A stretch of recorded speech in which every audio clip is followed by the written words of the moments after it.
le directeur du centre de formation, monsieur le représentant de l'IA, monsieur les enseignants du centre. Donc, permettez-moi à l'entame de mon propos de vous souhaiter la bienvenue ici au niveau du département de Koungheul, précisément au niveau du centre de formation qu'on est en train d'inaugurer. Je pense que c'est une inauguration qui vient en son heure, parce qu'on court derrière ça depuis plus de presque 2 ans. Hein.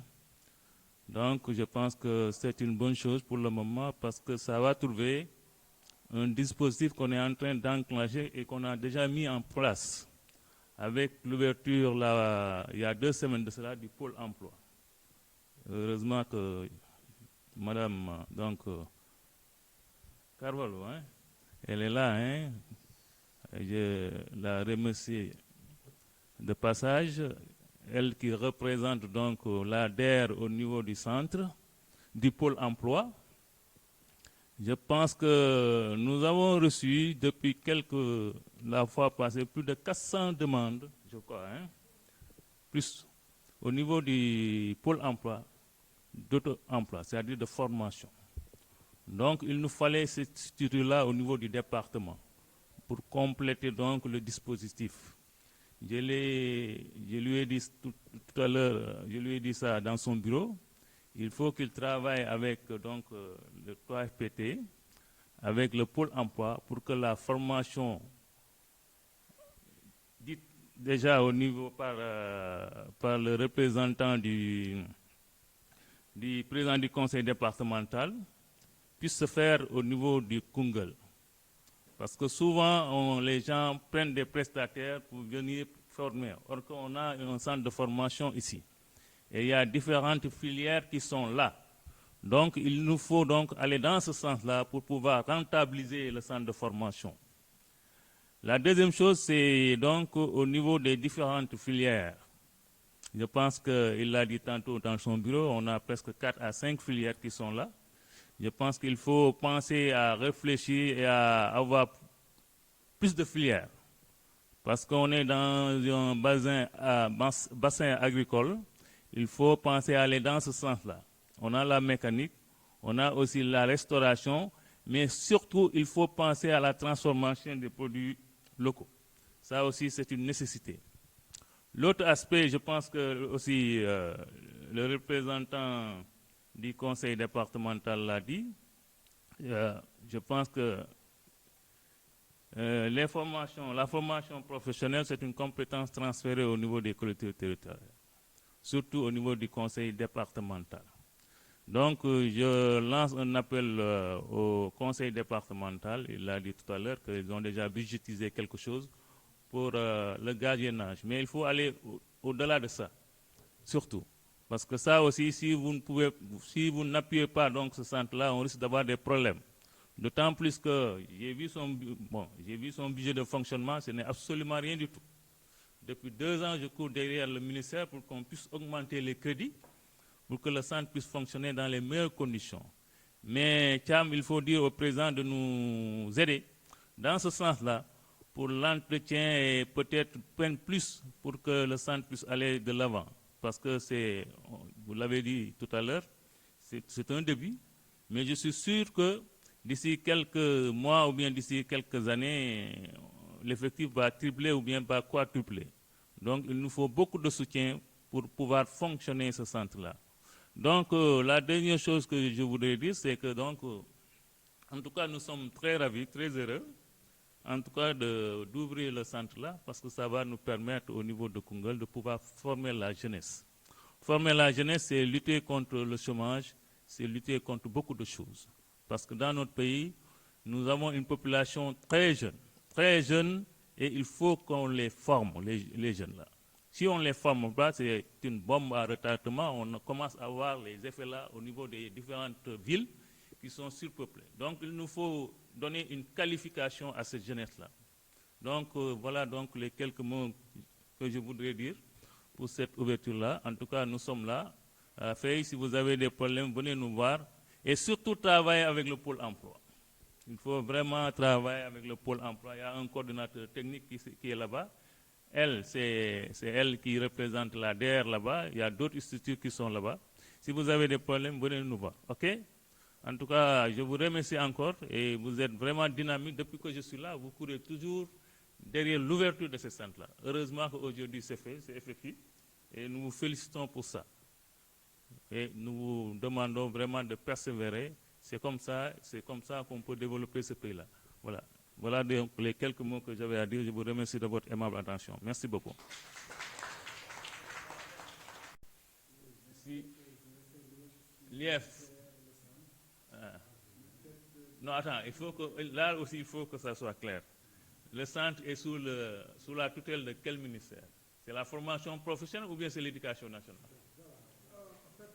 Oui. Voilà. Ok. Mhm. Mhm. N'a pas de qui les représente. Ok, c'est bon. Il y a un texte qui régit ça. Ok, c'est bon. Donc on va donner, c'est monsieur Sall. Préfet. Merci, monsieur le préfet, monsieur le directeur, et monsieur le représentant du maire, le représentant du conseil départemental, et le corps professoral, les partenaires. En fait, ce centre, c'est vrai que c'est une réponse à une épineuse question de l'employabilité des jeunes. Et je pense que nous, au niveau académique, on a accompagné monsieur le directeur dans ses efforts pour l'ouverture de ce centre. Et pour continuer cet accompagnement, nous, on avait lancé un programme parce que j'ai vu que le président du conseil départemental, le représentant du président du conseil départemental, parlait tantôt de la qualification des jeunes issus des milieux coraniques. Et avec, sous le contrôle du directeur, je pense qu'au niveau académique, on a mis un projet, un talibé, un métier. C'était pour permettre aux jeunes qui fréquentaient les daras, après leur formation coranique, puissent bénéficier, ne serait-ce que d'une qualification pour entrer dans le milieu professionnel. Et je pense que dans la zone, on avait convié le conseil départemental et tous les borom dara de la zone pour qu'avec l'offre que le centre peut, c'est des formations de courte durée. Et comme c'est une première, moi je pense qu'il faut beaucoup mettre le focus sur ces formations de courte durée d'abord pour faire connaître le centre. Donc, Jean, nous attendons la liste des jeunes talibés, des borom dara, qui sont dans cette zone, qui expriment le besoin d'être formés sur tel métier pour qu'on puisse nous aussi, parce que les financements sont sur place. Donc on a les financements. Nous attendons que le centre se manifeste pour telle formation et les financements vont suivre. Donc, non, on l'avait convié à la rencontre au niveau académique avec les Bornda, donc lui il sait. Donc nous sommes là que pour accompagner et pour rendre visible le centre. Tout ce que vous avez besoin comme accompagnement technique, comme administratif, l'IA ne ménagera aucun effort sur ça. N'est-ce pas? Donc vraiment, c'est l'occasion de remercier le directeur pour tous les efforts consentis pour l'ouverture de ce centre. Et aujourd'hui, nous sommes rassurés de voir la mairie et le conseil départemental. Ça nous rassure. Ça montre que vraiment le centre sera le centre de la communauté et pour la communauté. Pour vraiment être plus ouvert. Voilà, merci beaucoup. Du bureau de la formation professionnelle à l'IA de Kaffrine. Nous avons teewal fii IA. Merci beaucoup, monsieur Cissé.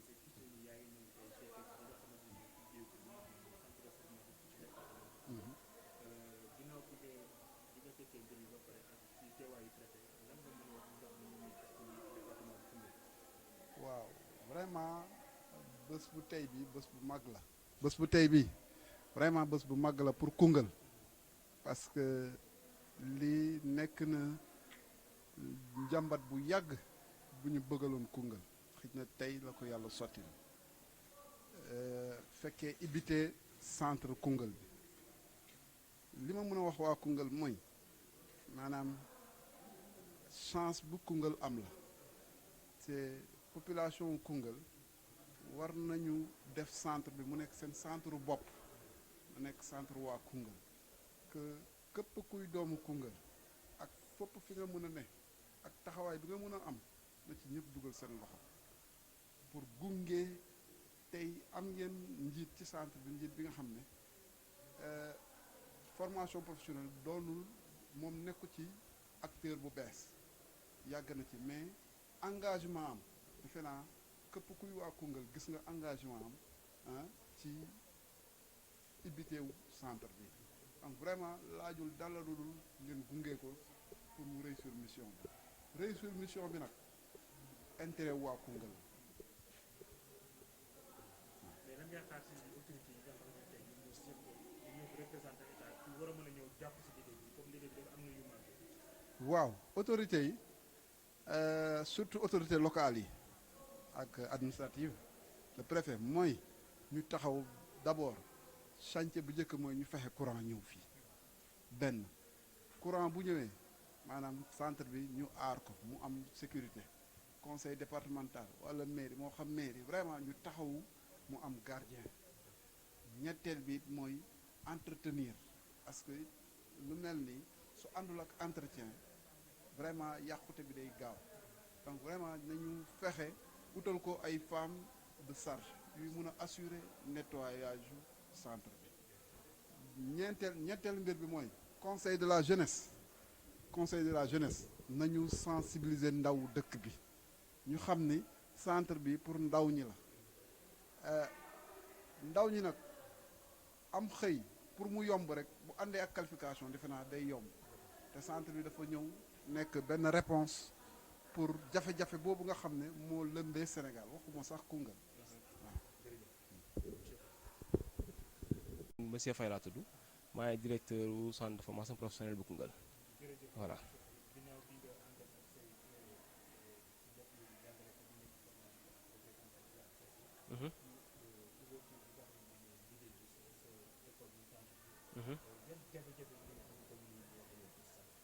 Voilà merci beaucoup man loolu dinaa ci sawar a tontu trop parce que jafe-jafe yi moom depuis 3 ans ñu ngi koy dund depuis 2018 bu ñëwee ba tey donc fu ñu toll nii actuellement ubbi nañ centre bi mais ubbi nañ ko ak ay conditions yu métti parce que li ci gën a métti ci conditions yi mooy wàllum courant bi nga xam ne amuñu ko wàllum subvention yi ñuy laaj ba tey subvention yi moom gisuñu ci dara donc on aimerait bien que autorités yi fi nekk waaw subvention yi conseil départemental ak mairie ñaar yëpp donc ñun ñu ngi leen taalal loxo di leen ñaax dugal seen loxo ci démarche centre bi parce que soxla nañ ko ndaw yi soxla nañ ko donc maanaam lu ñuy fayee gardien bu ñu ko mënee jox dinañu arrangé lu ñuy fayee bon mooy nettoyer femme de ménage bu ñu ko mënee jox dinañu arrangé suñu mënee aussi affecté gardien ak bon duñu ko fayal lu ñu ci am dañu jël te aussi ñu diligenté suñu dossier courant bi parce que il paraît que ministère nee nañ fay na donc c'est bloqué quelque part xamuñu fu mu bloqué donc ñu ngi leen di ñaan autorités yi seen bopp njëkk seen téléphone yi te woote liggéeyante problème bi quoi.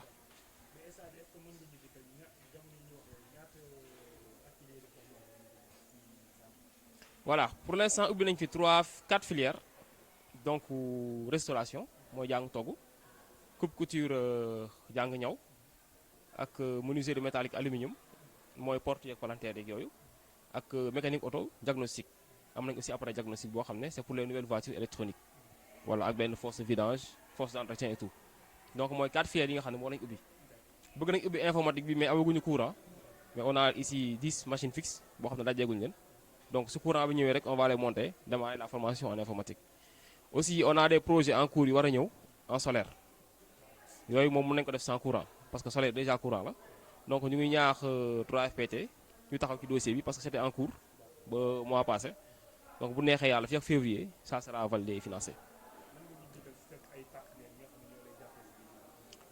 Voilà pour l'instant bon liggéey bi soog commencé moom ñi ci jàpp bëri nañ bëriwuñu mais on a des partenaires en vue comme l'UXDEF mu ngi jàppale ci formation formateurs yi ñoo xam ne fii la ñu jàngale le ministère aussi ñu ñuy former ci yenn yi maintenant les partenaires locaux on va les voir un par un xool ku nekk ci li mu ñu mën a jàppale voilà que ça soit technique financier formation ak lu mu mën doon World Vision aussi c'est un partenaire boo xam ne jàppale nañu aussi on travaille avec World Vision voilà merci.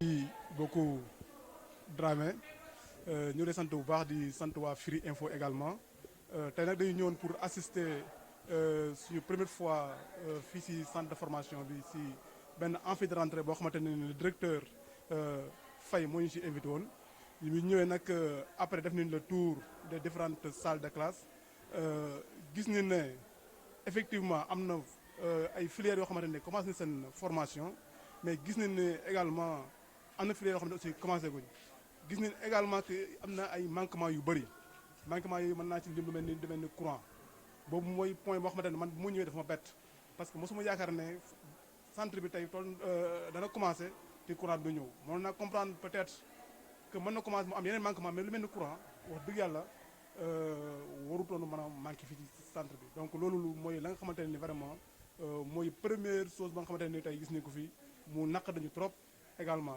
déjà bon personnellement man xawma les causes mais incha allah danañ def ay recherches pour xam effectivement le pourquoi jusqu'à présent centre bi amul courant or que courant bi ak fii ni matul 500 mètres soo xoolee bu baax a baax soo tournoon sa caméra da nga gis ne effectivement courant bi ak centre bi nekk matul 500 mètres donc gisum benn raison boo xamante ni day war a mën permettre ñu commencer formation bi ci courant bi yegg si wul gisum benn raison en tout cas pour moi.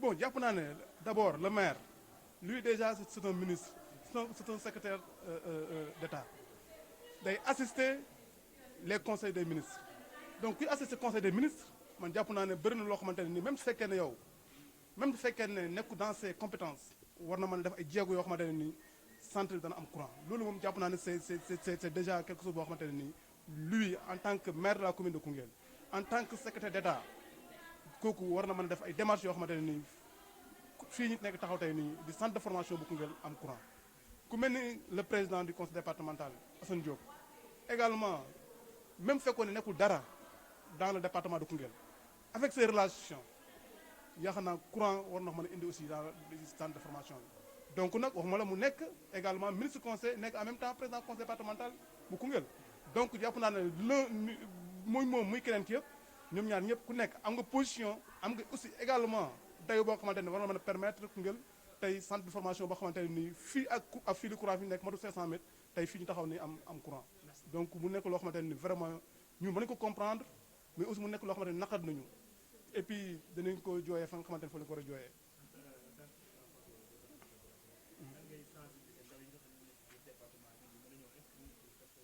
Effectivement parce que récemment avec le conseil présidentiel sur l'emploi et l'insertion des jeunes ba nga xamante ne président oto na ko Dakar demoo nañ fekk assisté woon nañu ko ci gis ne aussi la nga xamante ne mooy mot d'ordre bi mooy xëyu ndaw ñi def également mu teg ci ne na bar donc yaakaar naa centre de formation bi tey nekk na la nga xamante ne mooy premier outil boo xamante ne tey yaakaar naa suñu sukkandikoo xëyu ndaw ñi mën naa ko ci am parce que ku ne centre de formation sa xel mën dem ci formation te ku ne formation également nga mën a sa xel mën dem ci emploi des jeunes insertion et ainsi de suite donc lu ñu mën a wax ci ndaw ñi mooy fii nii mooy fa nga xamante ne ñoom tey war nañu mën a sukkandiku tey ba am insertion mën a am formation également donc ñu ngi leen di ñaan ñu ñëw fréquenter le lieu jéem a xool yan filières yoo ci nekk mais jéem a xool également ñoom lan ñu mën a def fii nii pour ñu defee ko fi léegi ñoom la balle en tout cas à un moment donné la balle était dans le camp de l'administration mais également la balle n'est plus dans le camp de l'administration mais c'est dans le camp de la communauté à travers la jeunesse mais également à travers les collectivités territoriales ñoom ñoo war a ñëw maintenant s'accaparer complètement centre de formation bi s'accaparer ko pour lan pour sa conservation d'abord sur le nettoiement parce que loolu nekk na loo xamante ni tey ñoom war na mën a jàppale lépp loo xamante ni tey mu nekk ci wàllu set setal si biir centre bi ñoom war na mën a jàppale le directeur que je remercie au passage et que je félicite également parce que depuis 3 ans yàlla def na ma xam ko et puis mu ngi nekk ci pour taxawu la jeunesse mais également taxawu tey pour ouverture centre de formation bi. donc Dramé lu mu bëgg rek mooy daf ma ñor parce que centre bi tey yàlla def ñun ñoo leen yooxu ne na ubbi na maintenant lu des mooy ni ñu koy jàppale ñu mën a conserver centre bi ñu si conservation yoo xamante ne mooy gën donc loolu daal laa bëgg sànni si ay quelques mots et puis suñu nag collectivité territoriale on pense également à